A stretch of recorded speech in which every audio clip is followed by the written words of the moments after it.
Hello, everybody. Welcome to another video. So I am going to do a reaction video.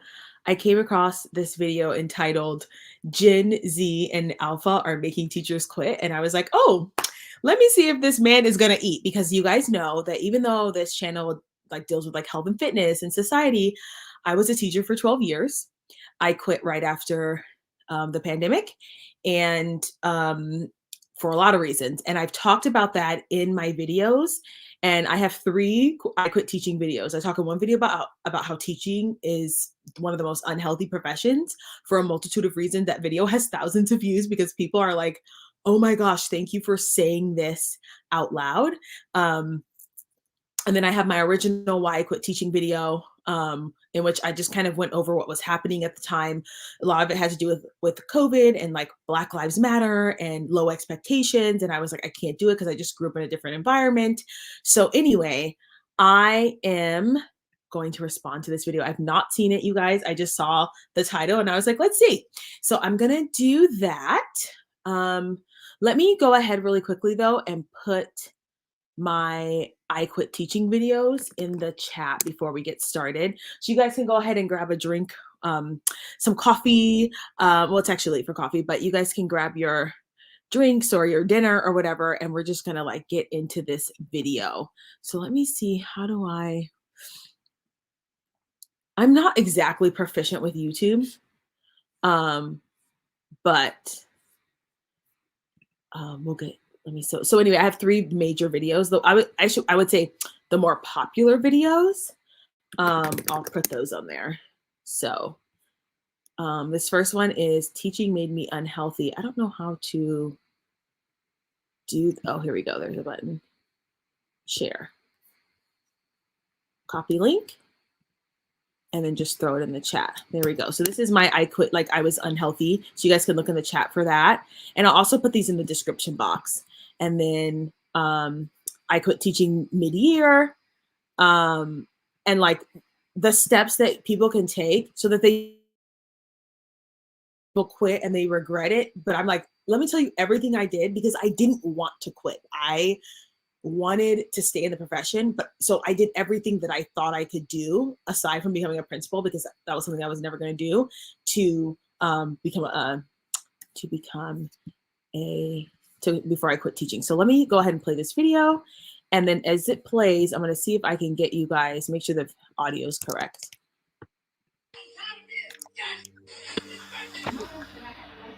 I teach 7th grade. They are still performing on the 4th grade level.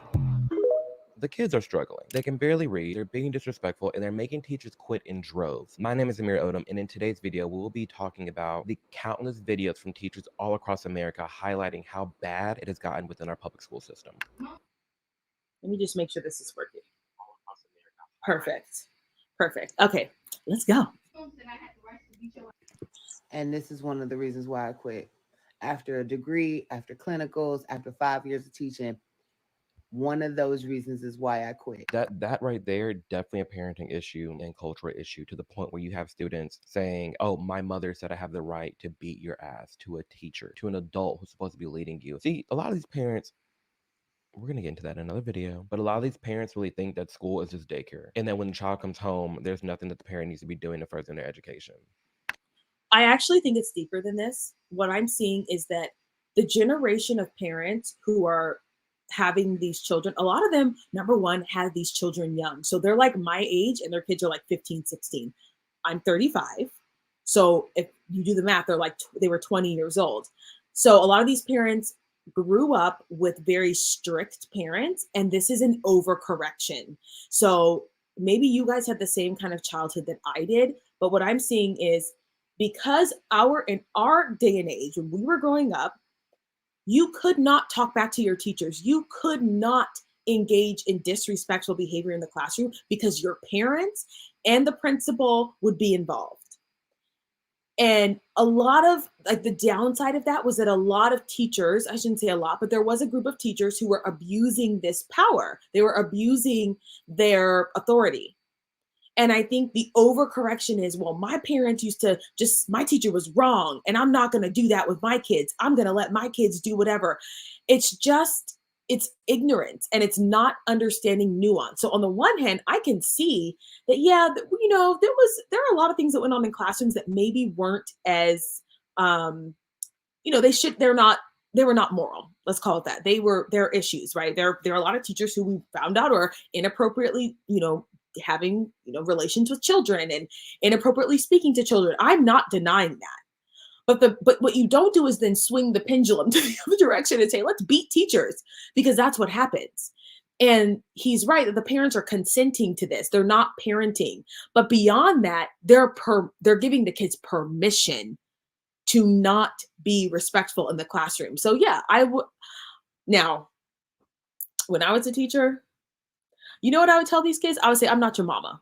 And the kids that I work with that are athletes, they're wealthy. I say, I'm not your mom. You can talk to your mother crazy, but you cannot talk to me like that, because I don't do that.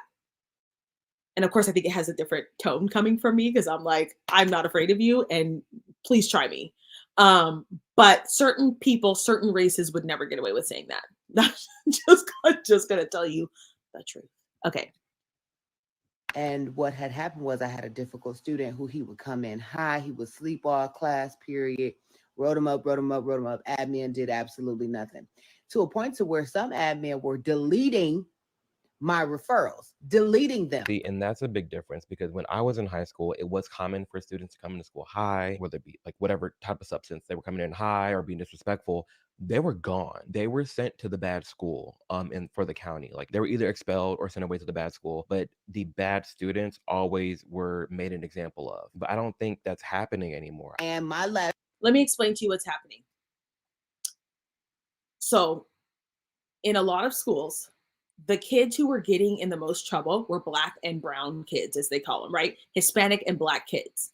So the schools that I worked at, the Hispanic and Black kids were getting referrals. So when they looked at the data, they said, well, you must be racist, because we have a disproportionate number of Black and brown kids who are getting referrals. So in order to look less racist, they stopped giving referrals. Yes, because their numbers look really bad if they have referrals. Now, here's my take on that. Do I think there is an over policing, so to speak, of Black children? I do. I think a lot of people already have a low tolerance for Black foolery. And in a classroom, there's just no room for that. And I think the other thing that's happening is that a lot of students are not prepared for class, so they're making disruptions. And this is not an excuse for them. I'm just explaining to you as a teacher what is happening. So a lot of these schools will not even accept the referral. They'll take it, you know, to the office, but they won't actually submit it to the district office, because they don't want their numbers to look bad. You guys, if you go watch my I Quit Teaching video, I talk about a specific instance in which someone literally said, if you give referrals to Black kids, it's a prison to prison, school to prison pipeline. What? That's ridiculous. That's not logical. So they have equated giving referrals to, oh, you're punishing them to death. Now, I will say the issue with the referral system in the past was that there was no, I guess the word is rehabilitation.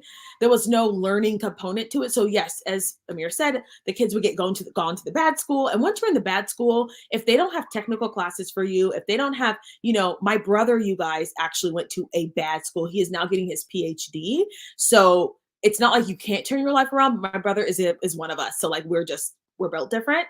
But it is it's a huge downgrade from an actual classroom. So I just want to give you guys some insight to that piece. The referral piece, a lot of schools stopped giving out referrals because they found that their numbers were disproportionately affecting Black and brown kids, and it was making the school look like they were racist. Unfortunately, in a school, what you often get is kids who are, I hate to say this but it's true. Those kids are, number one, when you're Black or you're like one of the only Black kids in a school, you're going to be treated differently. That's just a fact. But also, if those kids also happen to be the poor kids, or also happen to be the kids with less resources, and also happen to be the kids who are less prepared, they tend to act out more. So they tend to have more issues. There's a lot of anger, right? You've got, for me, it was like a lot of kids with no fathers and they were just angry and they just were reactive to everything. So, there is a little bit of backstory here. It really has to do with, it's not that the schools are like, we don't want to give referrals. They will also get penalized, you guys, for having too many referrals that are aimed and targeted towards Black and brown kids. And this is why you see such extreme behavior, because they're trying to give referrals at the last minute, if that makes sense. Straw was the same kid. We were about to read. The audio was for 10 minutes and 16 seconds. 10 minutes and 16 seconds, I was asking students to put their phone away. And I kept asking him and he wouldn't oblige. And he turns around to me and he says, "You annoying as." That day I put in all my sick time. I put my 2 weeks in. I walked out. I ain't been back since. My stuff's still sitting in that desk. That's not funny that it happened to her, but it's just like, I can't even, what? That's something I can't even comprehend. If it's gotten to the point where not even admin is doing anything about it, it's no wonder why a lot of these teachers are quitting in droves. I'm walking right out the door. I won't ever be back. And that's just that there's more of this that's going on of teachers just walking out. But do you know how much abuse that teacher has to be going through in order for you to just get up and leave your job?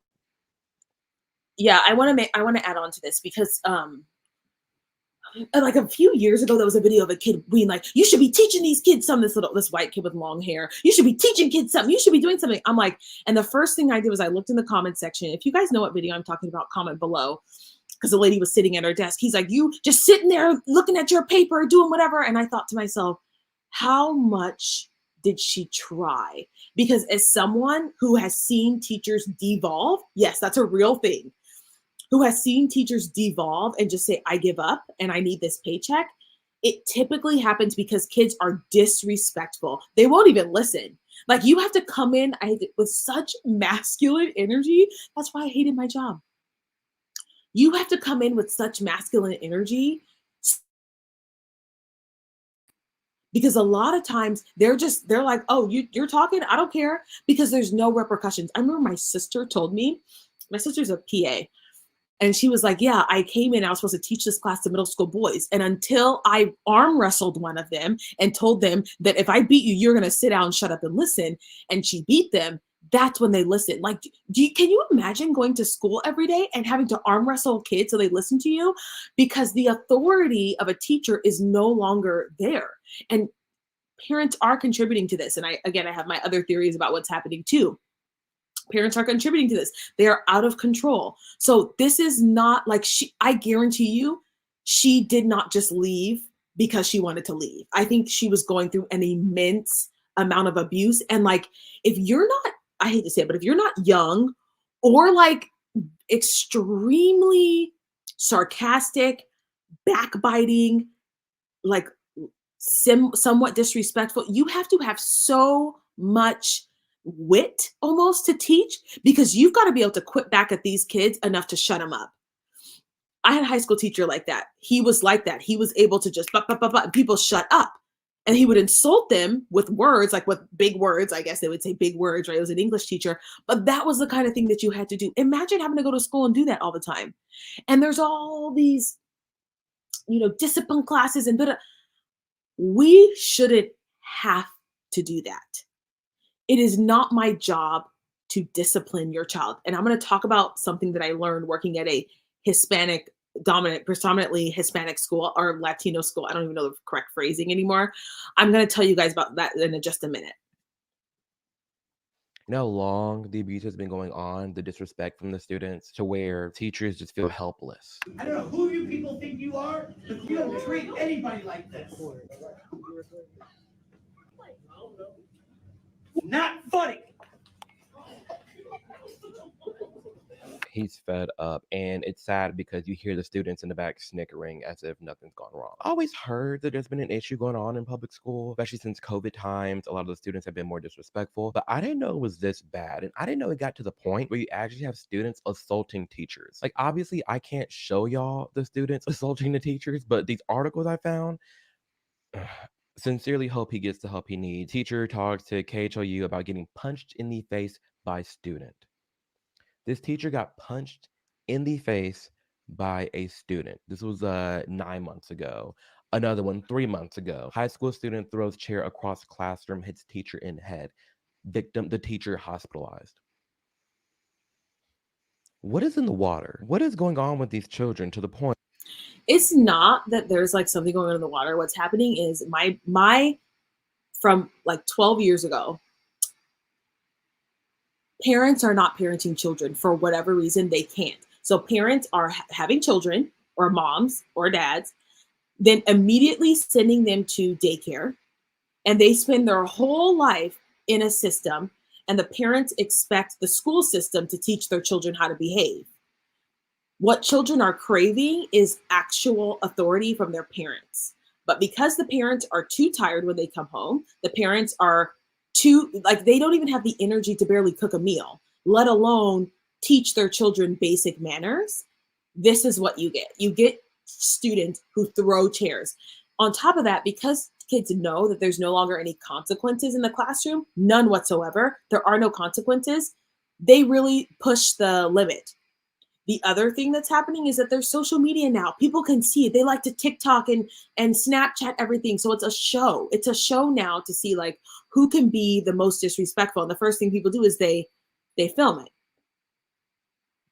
Point. Like, and I'm saving this for a bigger deep dive in a future video, so be sure to subscribe. But by all means, I want to sit here and we're gonna go through a lot of videos talking about the disrespect that is coming from Gen Alpha and Gen Z. But those generations, they have parents, most of them being millennials. So as much as we want to talk about the problems within our school system and what's going on with Gen Z and Gen Alpha, there is a bigger discussion to be had with who's raising these children and how they're being raised and what they have access to, and the things that's on their mind. Because for students to have that much disrespect to sit here and throw a chair across the classroom and knock their teacher out, putting them in the hospital.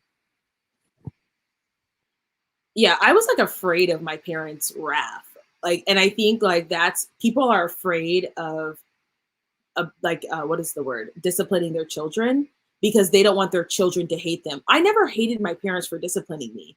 In fact, the more I watched these other kids suffer the consequences of their actions, I was like, I get it. Do I think some of it was overboard? 500%. But like I said, we're trying to like swing the pendulum way back. And what's happening is now society is in danger. Now we have kids going and vandalizing Apple stores and throwing, chairs across the room, which people used to be afraid of their parents.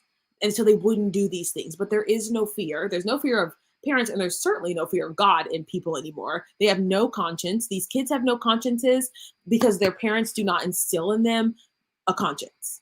It's scary actually to think about why our generation, millennial parents, are so afraid to discipline our children. I work with kids still, and the ones who don't have cell phones, let me tell you, they are a different breed of child.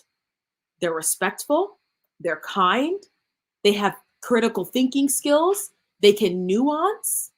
They're not exposed to the degeneracy that other kids are exposed to. So they're really well-balanced children. And half the problem is that millennial parents are giving kids phone at 9 years old, and they see how students behave and they know what gets attention and they're trying to mimic it. It's very simple. You hear about that once in a blue moon. But again, not this common for harassing and harming teachers. And it comes to no surprise why they're just quitting in droves. Teachers across the country are quitting due to student violence. This one right here, 1 in 8 teachers experienced physical violence from students last year, highlighting the prevalence of student aggression towards educators. 1 in 8 teachers experienced physical violence. Where is the respect gone? A study found that 84% of public school administrators stated that student behavior worsened during the pandemic. Yeah, that's a lot. 84% saying it's been a rise since the pandemic, but that was 4 years ago. It was 2024. Why are these students so acting the way they're acting? And it's trickling down up to, the 4 and 5-year-olds. It's literally all grades, all ages of just hot mess in these public schools. And if you've been here for the past few months, you know that I use Ground News for all my news and research. This is my hub. This is where I go. They have been a longtime partner and sponsor of the channel here. So I just love them, mainly for the reason that we see here on the screen. So regarding the teachers quitting, coverage details, you see mainly the right reporting it, a little bit of the center. You can see the bias distribution. Why isn't the left talking about this? It makes me wonder and do a bigger analytical deep dive on what school systems are experiencing this crime and in what cities. And it makes me want to see if the crime is happening within private schools. Because there is, a political discrepancy between private schools and public schools. It's like, what is the demographic of the parents?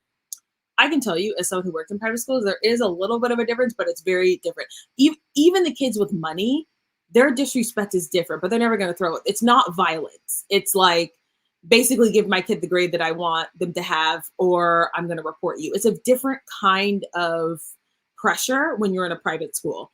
Public school is like very physical. It's like explicit danger. It's very, it's like base level violence. Whereas when you go to a private school, it's more about, well, my kid has this disease or my kid has that accommodation, and there's an excusing of behavior based on a diagnosis. And I know some kids do have these diagnoses, and I think they're increasing because of all the stuff that we put in our food and our phone usage and all that stuff. But it's a different kind of pressure. It is not violent like this, because parents will not send their kids to schools that are violent when they have money.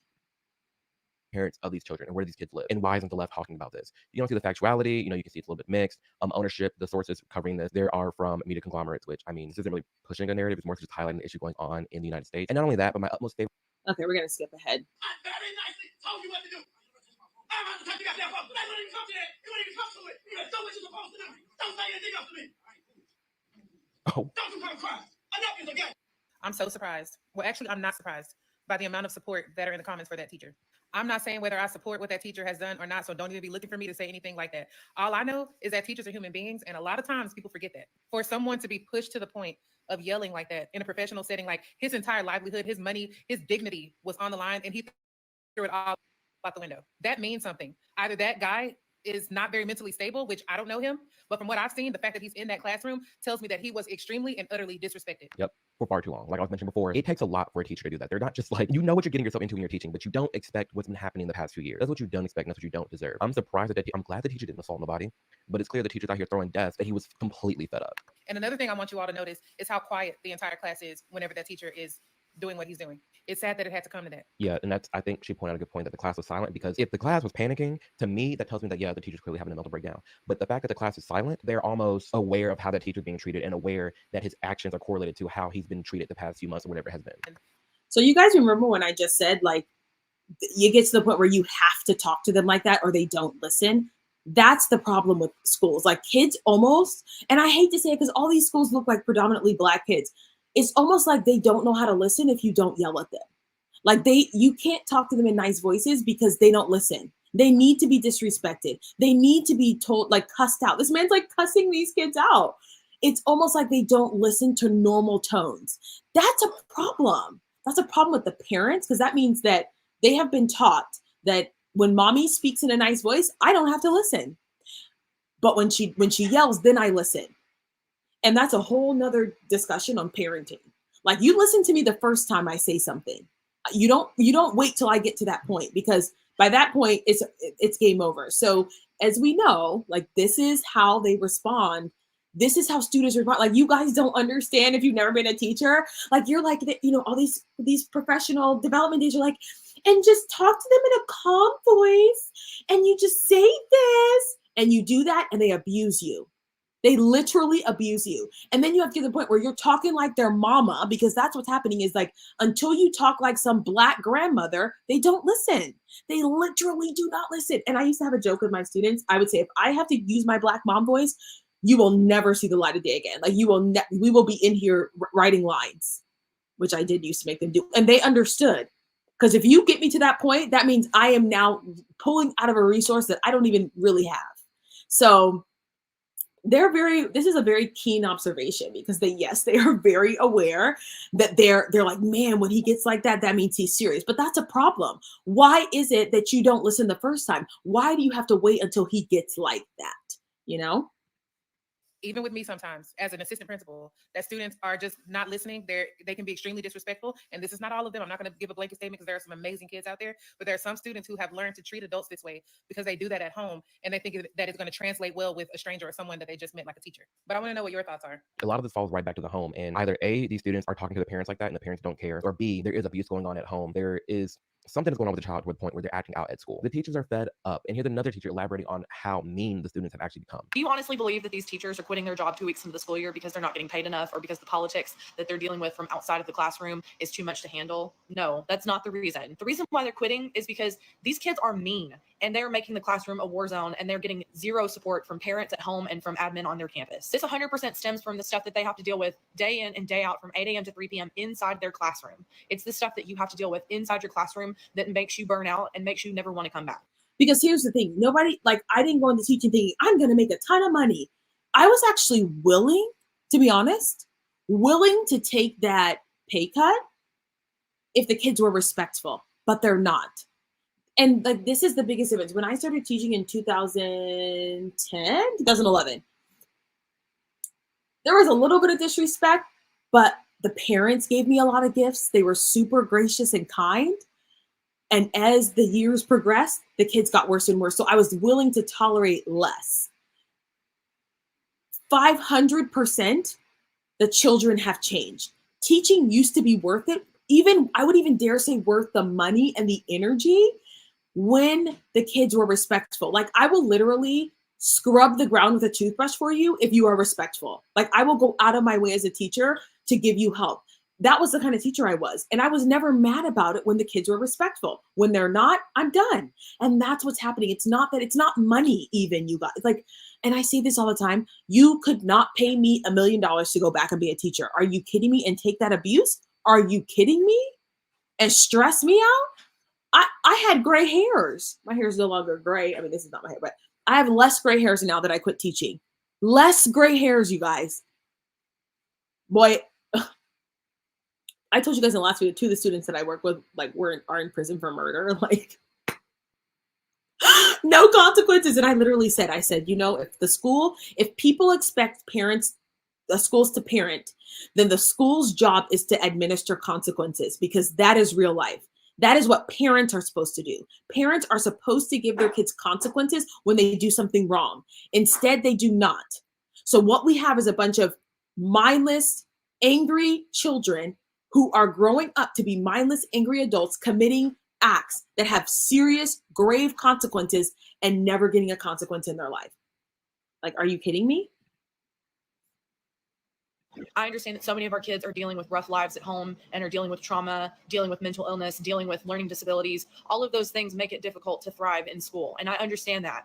But the problem is that all of those things are no reason to treat other human beings like a piece of garbage. Yeah, like, you can easily be going through something at home or through life, whatever it may be, but that doesn't give you the right to disrespect others. And I feel like that was understood, at least for me growing up, because I've never seen students act like this at all. And the times you did, again, like I said, they were gone, but you had the decency to respect your elders and respect your adults. That was just a common thing. And I grew up in schools in the North and the South, and regardless of where you're at, it wasn't just Southern hospitality. It was understanding, respect your elders and respect those in positions of authority. And sadly, we're seeing that decline. It is. So I want to say something about this whole, like, oh, they're going through something. Like, there is this new wave of permissive behavior and it all started with, like, well, they're Black, so things are rough for them. Well, they're poor, so things are rough for them. Well, they're this. And it's like, that is never an excuse for why you should be able to treat another human being like garbage. But I think this validation, oh, that's valid, which you guys see now, which is like TikTok language, Instagram language, this idea of mental health. So we've given, like, under the guise of mental health, now people they weaponize the word mental health. Oh, this is bad for my mental health. So what? You're an adult. Like, I hate to say it, but, like, grab a hold of your cojones, put your prefrontal cortex back together, because you're an adult now. Adults using this phrase, oh, my mental health. Like, yes, that to a degree that matters, but, like, we're not going to go around using that word to weaponize against other people and then excuse the way that we behave. You do not get to go around abusing other people and then saying that you did it in the name of your mental health because you have a bad life. There are lots of people with bad lives whose parents taught them to regulate their emotions. Taught them to regulate their emotions and how to deal with life that did not involve abusing other people. And because the word mental, this is such manipulation, because the word mental health does have value and it does have meaning. And it's almost like there's a phrase that I'm looking for when a word is used. It's a non-starter. So the word mental health is a non-starter. What that means is the minute someone says mental health, you automatically cannot respond to that with anything negative because you look like the person with the problem. You look like you're unhinged and you're unsympathetic and you lack compassion. And that's the word mental health is a non-starter. In fact, I was one of those teachers who banned it from I'm like, you're not using that word against me. Don't, unless you have a diagnosed mental health problem, you need to come talk to me. Because I'm not gonna play your little game where you're like, my mental health, and all of a sudden now I have to kowtow to your demands because you say my mental health. We all got mental health issues. Life is hard. We all have mental health issues.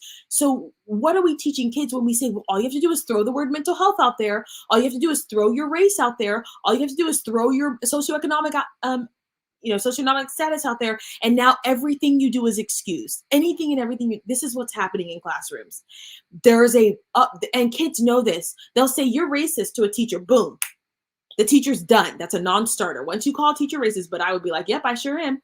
So now, what are you gonna do about it? Because I think you're dumb because you're whatever.